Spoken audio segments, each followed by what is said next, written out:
Welcome back to Tales from the Longbox. We survived. We actually made it through the 90s. The endless pouches, the clones, and the absolute chaos of Onslaught. But as the calendar year flipped over to the year 2000, the Marvel Universe didn't just get a new number, it got a new soul. This was the year that the old guard took their final bow. Apocalypse finally gathered his 12, and while the 616 was busy being turned into intergalactic prison planet and maximum security, a quiet little book called Ultimate Spider-Man was busy rewriting the rules of the game forever. 2000 wasn't just another year of crossovers, it was the year Marvel stopped looking back and started sprinting toward the modern era. The world didn't end, but the Marvel Universe as we knew it definitely did. This is every Marvel event ever, the year 2000.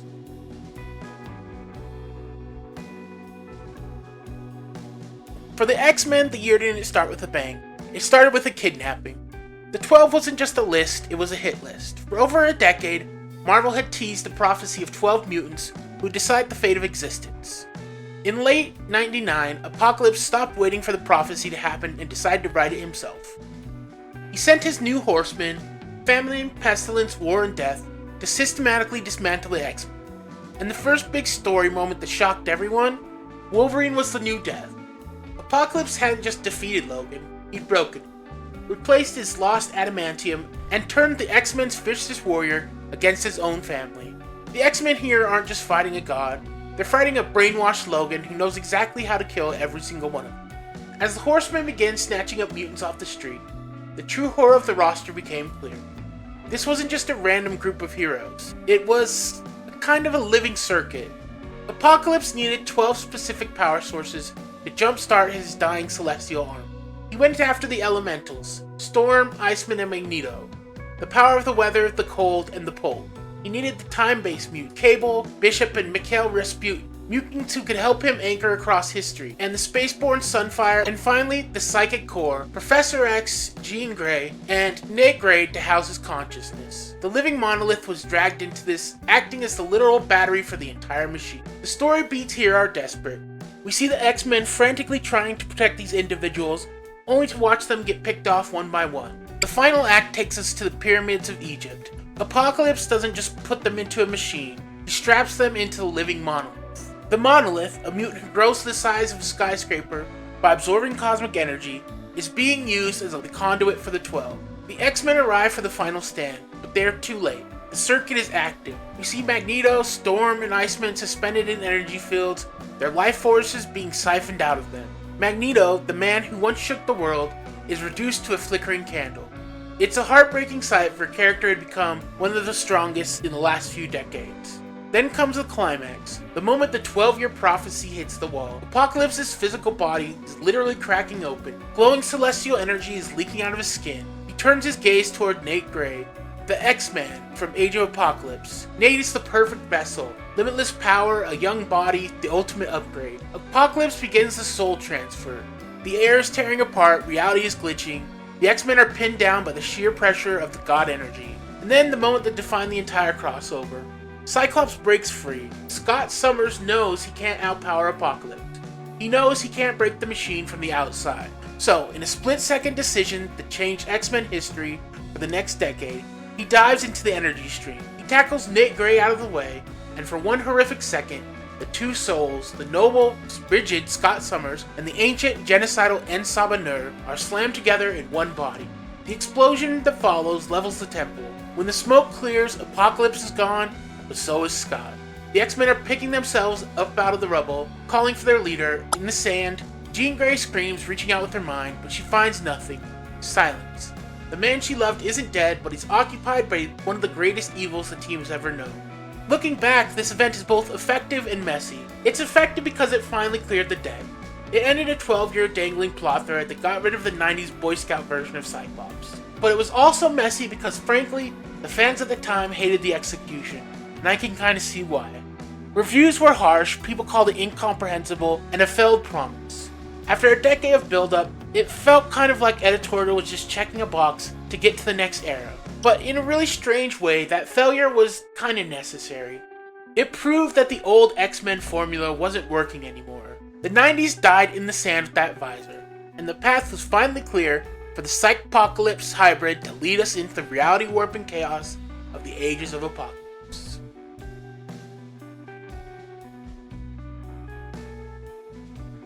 If the 12 was the grand finale of the 90s, then Ages of Apocalypse was the fever dream that followed. Most fans remember the merger of Cyclops and Apocalypse, but fewer remember the bizarre reality warping aftermath that played out across Uncanny X-Men 378, Cable 75, Wolverine number 148, X-Men Unlimited number 26, and X-Men number 98. You see, the merger didn't go perfectly. Apocalypse, now Psypocalypse, found himself unable to fully drain the 12, because the process would be interrupted. He was powerful, but he was running on empty, so he did something incredibly devious.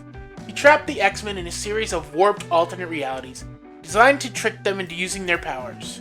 Every time an X-Men fired a blast or threw a lightning bolt in these dreams, they were actually recharging Apocalypse's battery in the real world. The first age was a twisted trip down memory lane. There was a rewrite of the X-Men origin where Jean Grey arrives at school to find a team consisting of Beast, Iceman, Storm, and Gambit? In this reality, Magneto and Polaris are the villains at Cape Citadel, and the X-Men find Colossus working as a circus strongman. It all comes to a head when Jean finds a version of Scott Summers being chased by a mob. When they embrace, Scott transforms into the monstrous Psypocalypse. This was the X-Men's first hint that something was wrong. But by fighting back, they were giving Apocalypse exactly what he wanted: energy. From there, the ages only got weirder. The second reality we jump into is a desert wasteland where Cable is leading a resistance against a pharaoh who turns out to be the living monolith. Cable is forced into a heartbreaking choice. He realizes the reality is fake and has to stop the fight, even though it means watching his true love, Alaya, vanish into nothingness. Perhaps the most famous age for collectors is the return of the new Fantastic Four. In this warped timeline, Wolverine, Spider-Man, Ghost Rider, and the Hulk are the premier superhero team. They're dealing with a world where Dr. Doom has assassinated President Robert Kelly, and Arnim Zola is pulling the string. It's pure fan service, but it served as the narrative purpose of showing just how far Apocalypse's influence could reach. We even got a glimpse into the far future, a Shi'ar Earth war on the moon, and a distant golden age where a dying Professor X is celebrated as a legend. But throughout all these fake lives, there's one constant: Jean Grey. She was the only one who could sense that Scott was still alive inside the monster. The event ends in a moment of pure tragedy. After the X-Men finally break the circuit and cause Apocalypse to free, Jean stops Cable from killing the villain. She can't let him pull the trigger because she knows her husband is still in there. The ages dissipate, leaving the X-Men back in the real world, fractured and grieving. The professor doesn't believe Scott survived, and the segment ends with Jean leaving the mansion in a cab, a mirror of the very first day she arrived. When we look back at the reception of the Ages of Apocalypse, it's a bit of a mixed bag. At the time, many of the fans found it frustratingly disjointed. Again, after waiting 12 years for the resolution of the 12, being immediately thrown into 5 issues of fake realities felt like a stalling tactic. Readers were ready for the new Marvel to start, but the X-Office seemed determined to give the 90s aesthetic one last confusing hurrah. However, in the years since, the Age storylines have gained kind of a cult following. Fans of deep lore love the new Fantastic Four segment, and the glimpses into the potential futures that tease characters like Siphon. While it was criticized for its pacing in 2000, it is now viewed as a haunting experimental way to end an era. It proved that while the 90s were over, the scars left by Apocalypse were going to take a long time to heal. It wasn't a clean break people wanted, but it was the next step towards the surreal goodbye the 90s X-Men probably deserved, which was Dream's End.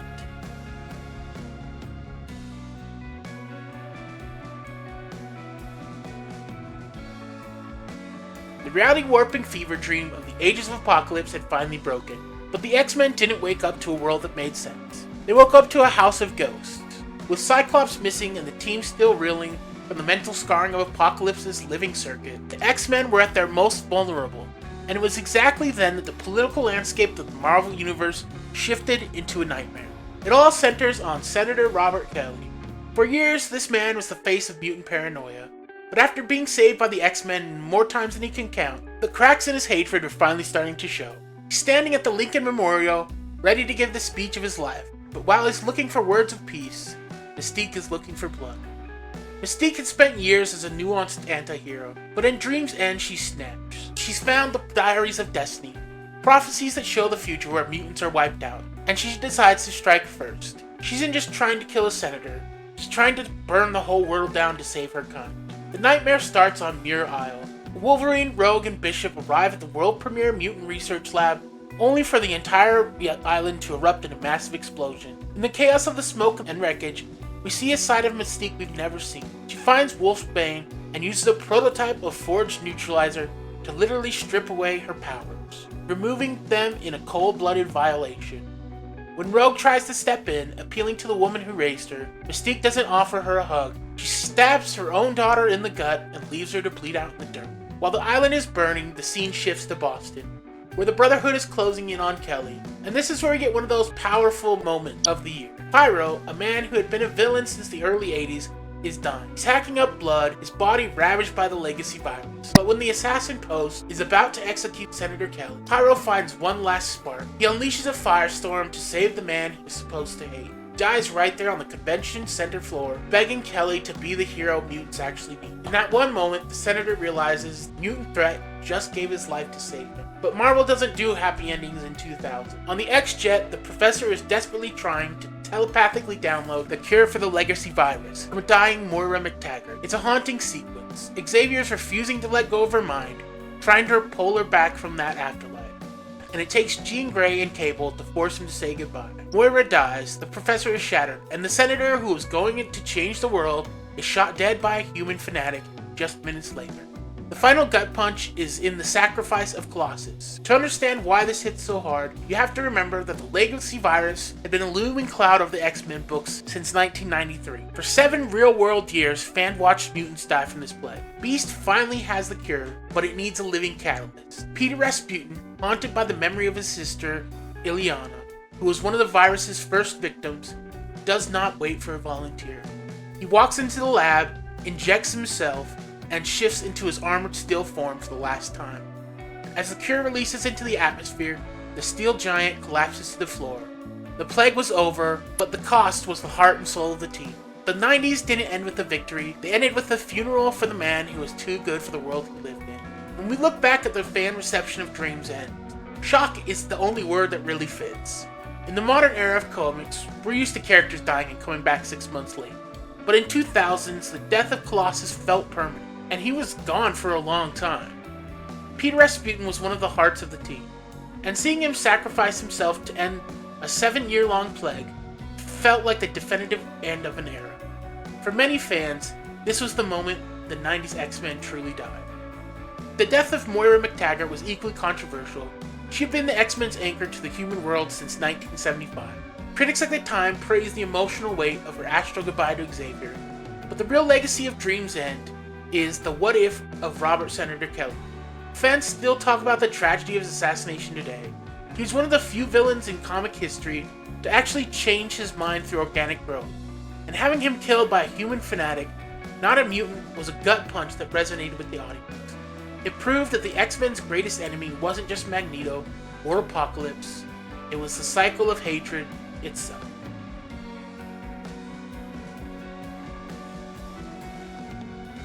While the X-Men were busy dying and sacrificing themselves to end the decade of 90s baggage, a quiet revolution was happening in the corner of the Marvel office. The year 2000 didn't just give us the end of the old world, it gave us the birth of the Ultimate Universe. Marvel was in a weird spot. Their movies were starting to take off with X-Men, but the actual comics were a mess of 40 years of backstories and confusing recons. Bill Jemas and Joe Quesada decided on a Hail Mary play. Relaunched the icons with zero baggage. They called it the Ultimate Universe, and the first book to come out was Ultimate Spider-Man. They handed the keys to a relatively unknown indie writer at the time named Brian Michael Bendis, and a veteran artist who was already a legend on the character, Mark Bagley. In the original 1962 Amazing Fantasy number 15, Peter Parker gets bitten by a spider, his uncle dies, and he becomes a hero in just 11 pages. In 2000, Bendis and Bagley took 7 issues just to tell his origin. This was decompressed storytelling, and it changed the pace of comics forever. For the first time, we actually got to know Peter Parker before the mask. We saw the bullying at Midtown High, not as a cartoonish trope, but as something grounded and painful. We saw a version of Uncle Ben who wasn't just a walking fortune cookie, but a cool, ponytail-wearing mentor who felt like a real person. The biggest shift, though, was the science. The radioactive spider was out, bioengineering was in. Peter wasn't just a victim of a fluke accident, he was a casualty of Oscorp's illegal genetic testing. It made the conflict between Peter and Norman feel like a family tragedy, a creator trying to reclaim his property. The Ultimate Universe wasn't just a remake, it was a best hits album where every track had been remastered for the 21st century. The aesthetic was completely different from the 90s grime we talked about in Dream's End. Bagley's art was clean, expressive, and cinematic. The colors popped, it felt new.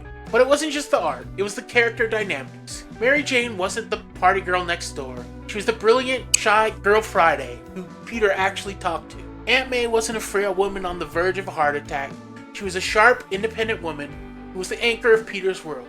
It felt like a teen drama that happened to have a superhero in it, which made the stakes feel incredibly high because we actually cared if Peter made it to his date on time. At the time, old school collectors were skeptical. They called it Spider-Man for Dummies and thought that it would fail within a year. They were wrong. Ultimate Spider-Man #1 was a massive hit, eventually outselling the main Amazing Spider-Man title. It proved that there was a massive audience of new readers who wanted to love these characters but were too intimidated by the 40 years of history to jump in. The success of the Ultimate Spider-Man paved the way for Ultimate X-Men in early 2001 and eventually the Ultimates, which basically served as the storyboard for the entire Marvel Cinematic Universe. Without the gamble that Marvel took in the fall of 2000, we probably wouldn't have the MCU as we know it today. It was the moment Marvel stopped looking at their past as a burden and started looking at it as a blueprint for the future.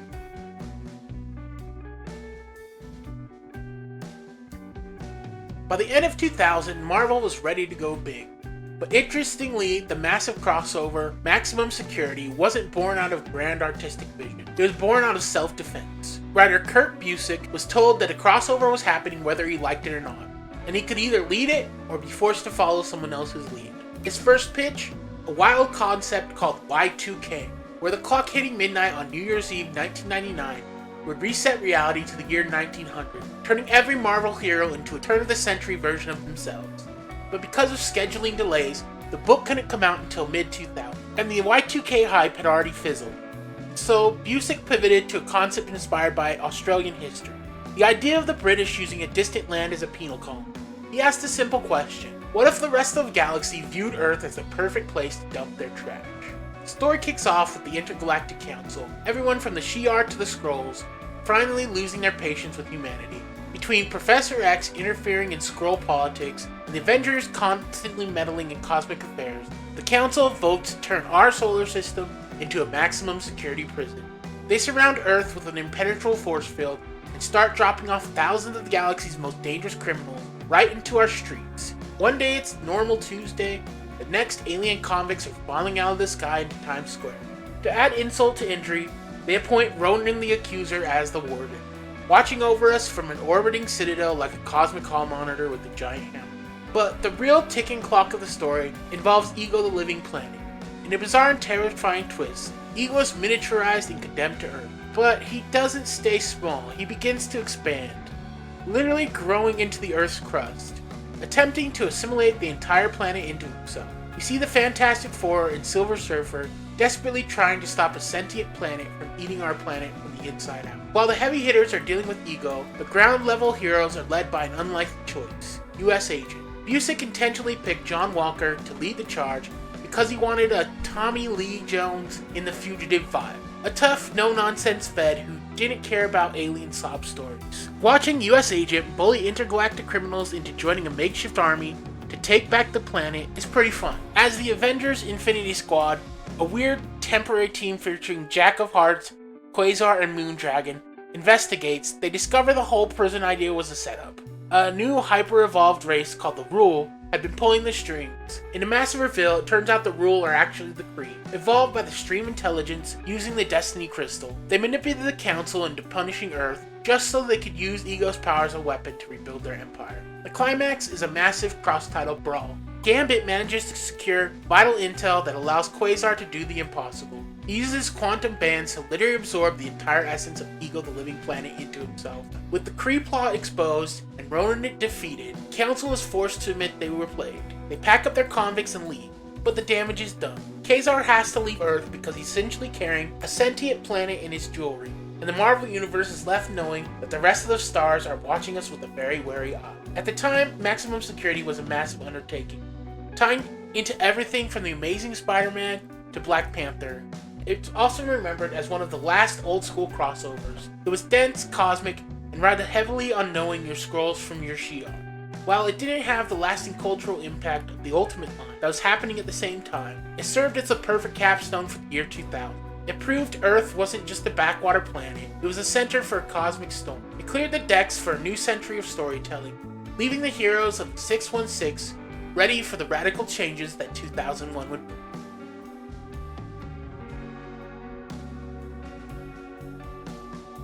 When we look back at the Marvel landscape of the year 2000, it feels less like a traditional publication year and more like a high-speed demolition derby.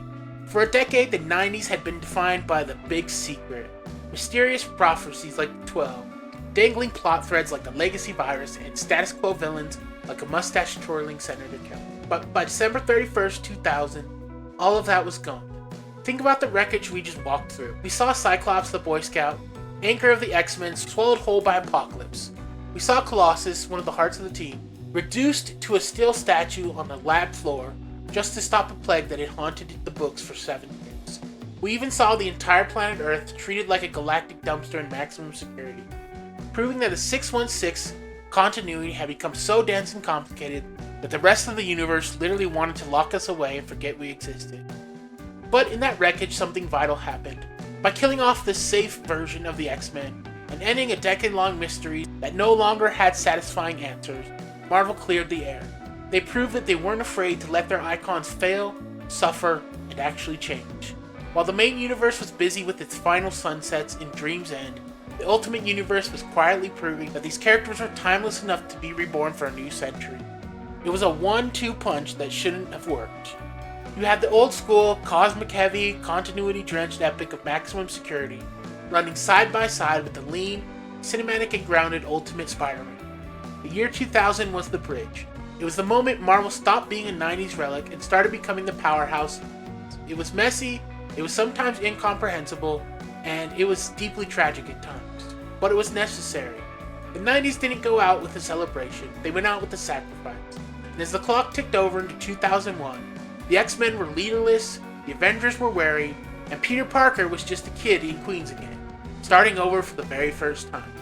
If you enjoyed this deep dive into one of Marvel's most transformative years, then don't forget to like the video and subscribe to the channel for more journeys through comic book history. And if you want to go one step further, you can become a channel member. The link is in the description below. Your support helps me keep making content like this, and members even get their names featured in future videos. Before you go, I want to hear from you. Which of the year 2000's events worked for you, and which ones were a total miss? Was Colossus' sacrifice the perfect ending for the legacy virus, or did turning Earth into a galactic prison in maximum security feel like a bridge too far? Drop your opinions and suggestions in the comments. Thanks so much for watching, and as always, I'll catch you in the next one.